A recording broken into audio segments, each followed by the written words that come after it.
Good afternoon, I suppose good morning to all of you, and warm Pacific greetings to everybody present. Ladies and gentlemen, I'm absolutely delighted and would like to express my sincere gratitude to the hosts of this wonderful three-day conference for the opportunity to address you today.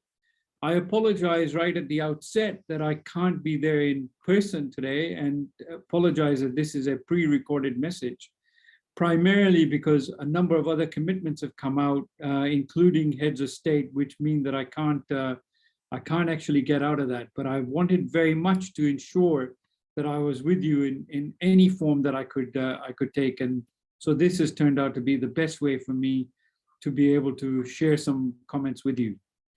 So I want to talk a bit first about creativity in a COVID world, and increasingly think about a post-COVID world. It's amazing how much the world has evolved since the outbreak of COVID-19. And no one imagined a pandemic would shut borders, stop flights, restrict movement, that would necessitate the shift in paradigm of a world we once knew. Effectively, what this means is that digitalization has enabled me to join you from the far outskirts of the South Pacific, coming to you live through this visual platform from the tiny island of Nauru, which is about 40 kilometers away from the equator. Who would have thought that we would be here today meeting like this? I'm sure many of you are connecting from across towns, cities, and nations to be part of this wonderful occasion. But I'm also equally aware of the toll that COVID-19 has taken on all of you, and particularly in India. And I do hope that things are much better than they were before. And I hope and sympathize and empathize with those people who have been affected by this pandemic, but also those who might have lost relatives and family and friends during this horrendous period that we've had over the last couple of years. As I read the concept note and the theme, effective visualization and literature, my thoughts bring me to this moment, and I'm drawn to this view of how crisis also ignites creativity. Creativity not only entails dreams or aspirations, but also visualizes and gives birth to reality, to solutions, to methodologies that break barriers. And in our case, as it is today, breaking down borders so that we can communicate virtually. Creativity amid crisis allows us to redefine the world we live in when we are challenged with limitations. It calls us to reimagine the world and to recreate the world. It's a powerful thought to know that the power lies within each of us to shape and reshape our world. There's never been a time effectively where we don't live in times of crisis and times of unprecedented change that is from epoch to epoch, which forces us to think and rethink the paradigms we which work in. But this particular pandemic, which has come after nearly 100 years of the last pandemic that the world witnessed, has given us a great deal of thought. And who would have thought that the vaccines that were developed, the creativity that just went into that, would have happened as quickly as it did? That is a testament not only to our resilience as the human race, but also our creativity and our working together to make sure that the world becomes a better place, and that the kind of globalization we have witnessed in the past continues to shape and reshape our world. Now, if we think about effective visualization and literature, one of the critical things for me is imagination and visualization playing such a fundamental role in enhancing one's perception and interpretation of life, as well as many of its facets. Great poets, writers, and artists bring to life thoughts, imaginations, dreams, hopes, aspirations to reality and to fantasy through various means of literature and art. Indeed, it is those involved in the creative arts that are always ahead of the times, are always imagining a world which the rest of us are trying to catch up to. But they're also imagining how to become more resilient, how to become more effective, how to become more engaged in a different world. every literary work, it is in many ways also a reflection of our environment, the community, the world it was conceived in, and literature engages its audience to experience deeply and expand the reader's perspective of the literature. Some of you might be familiar that in my own work, I have really focused on post-colonial societies.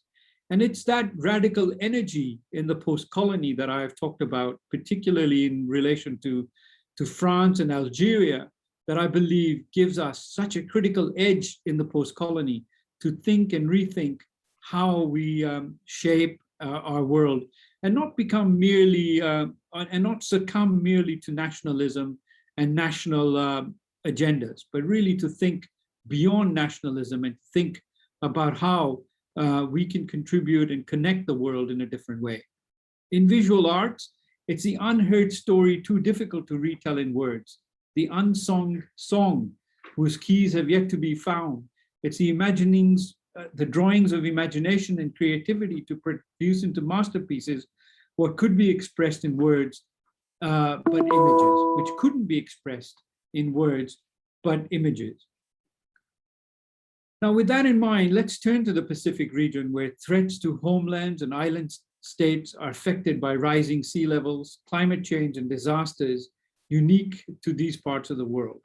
Indeed, you could say that the greatest existential threat to the Pacific Islands is change. So it's not surprising here that songs, poetry, paintings, and storytelling are powerful tools for advocacy.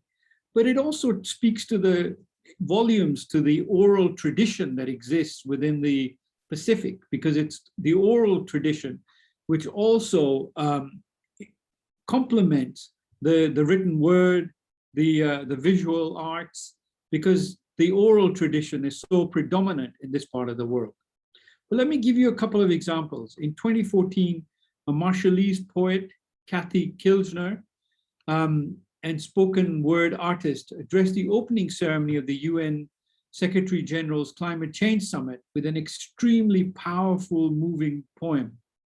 The poem was addressed to her baby daughter, conveying the struggles and the resilience in the face of rising sea levels and uncertain futures moving the hearts of the world's leaders, which set the scene for the clinching of the historic Paris Climate Change Agreement a year later.